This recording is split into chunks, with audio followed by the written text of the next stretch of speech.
50-100টা চুল পড়ে অনেকে বলে নর্মাল, কিন্তু আমাদের সেটা পড়ে না, 100টার ওপরে অ্যাবনর্মাল বলে। কিন্তু যখনই দেখবেন 50টা মতন চুল পড়ছে তখন থেকেই আমাদের কেয়ারফুল হয়ে যেতে হবে।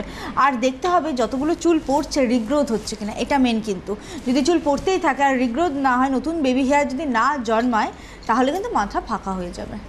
এটা হচ্ছে মেন, এই জিনিসটাকে বেশি ভালো করে নোটিস করতে হবে একদম।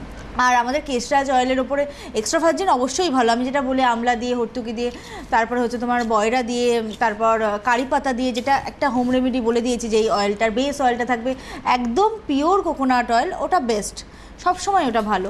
কিন্তু একটা অ্যারোমা অয়েলগুলো আমরা ওরকমভাবে নিজেরা বাড়িতে তৈরি করতে পারবো না।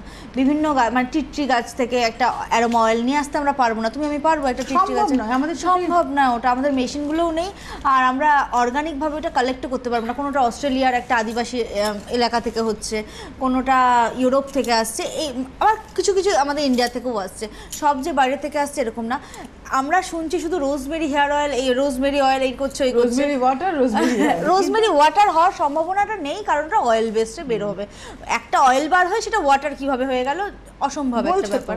Rosemary water, rosemary oil, rosemary oil হতে পারে, কারণ ওইটা গাছ থেকে যখন আসে অয়েল ফর্মেই আসে, ওটা ওয়াটার বেস হয়ে আসে না, ওটা অয়েল ফর্মেই আসে। তো ওটা একটা তো ওটা তো অনেক কাজ করে, ওটা রুট তৈরি করে, ওটা রিগ্রোথ তৈরি করে। কিন্তু ওর সাথে যখন দেখবো আরও 10 রকমের মানে অয়েল একসাথে মিক্সড করছে, সেটা কিন্তু অনেক বেশি পাওয়ারফুল হবে সব ক্ষেত্রেই। তাই ধরো একটা ইনগ্রেডিয়েন্টস যতটা কাজ করছে, ওর সাথে তুমি দেখবে অনেকে বলে না গ্রিন ভেজিটেবল খাও অনেক রকমের একসাথে সেদ্ধ। ব্যাপারটা কি কেন বলছে? কারণ গাজর থেকেও তুমি যে ভিটামিনটা পাচ্ছ, পেঁপে থেকে তো সেটা পাচ্ছ না, ওখান থেকে অন্যরকম ভিটামিন পাচ্ছ। এই জন্য তো আমি বারবার করে বলি, যখনই কোনো জিনিস একটা ইউজ করবেন, সিঙ্গেল ইনগ্রেডিয়েন্টস নয়, অনেক কটা ইনগ্রেডিয়েন্টস যদি একসাথে থাকে, সেই ক্রিমের মধ্যে থাকুক, হেয়ার অয়েলের মধ্যে থাকুক, অনেক বেশি কাজ করতে পারে।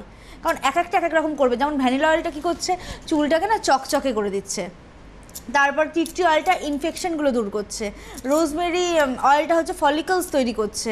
এরকমভাবে ইউক্যালিপটাস অয়েলটাও ড্যান্ড্রফ কমিয়ে দিচ্ছে। এই করে করে 10 রকম যে হেয়ার অয়েলটা আছে ওর মধ্যে, ভৃঙ্গরাজ অয়েলটা হেয়ার মানে স্ক্যাল্প ঠান্ডা রাখছে, চুল বাড়তে সাহায্য করছে, এগুলো করছে। তো 10 রকম আছে, 10টা কাজ করছে না, অনেকটা দশভুজার মতন কাজ করছে অয়েলটা। একদম তাই। তো রোজ শ্যাম্পু, ভালো শ্যাম্পু হলে রোজ করা যায়। শ্যাম্পুর ক্ষেত্রে দুটো ধরতে পারো। আমাদের যেটা আছে ফ্লোরাডেলের কোরিয়ান বলে আমি যেটা বলি, সেটার ওপরে কিন্তু হেডিংটা কোরিয়ান লেখা নেই।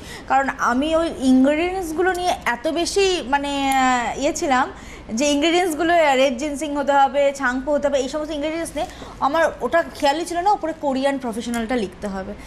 তো ওটা অ্যাকচুয়ালি কোরিয়ান প্রফেশনালটা যেটা ইয়েলো কালারের যেটা আছে ওটা। আর একটা আছে ভিটামিন সি, দুটোই হচ্ছে আয়ুর্বেদিক শ্যাম্পু, দুটো দুরকম জায়গার।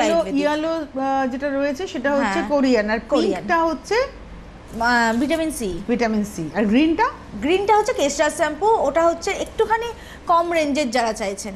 সবকটাই 250 ml আছে আপনাদের জন্য, কারণ প্রথমে ভিটামিন সিটা এসেছিলো না আমাদের মানে ছোট ফাইল, তো ওনারাই এত পছন্দ করেছেন, এত ভালোবেসেছেন, ওনারাই বলেছেন 250 ml করো, তো ওনাদের জন্যই করা। আর আমার নিজের জন্য ওটা করো, কারণ আমি কোরিয়ানটাও করি, ভিটামিন সিটাও করি। এখন আমি কোরিয়ানটাই করছি, মানে অনেক 3-4 মাস হয়ে গেল টানা কোরিয়ান করছি, আমি ওটা ছাড়তে এখন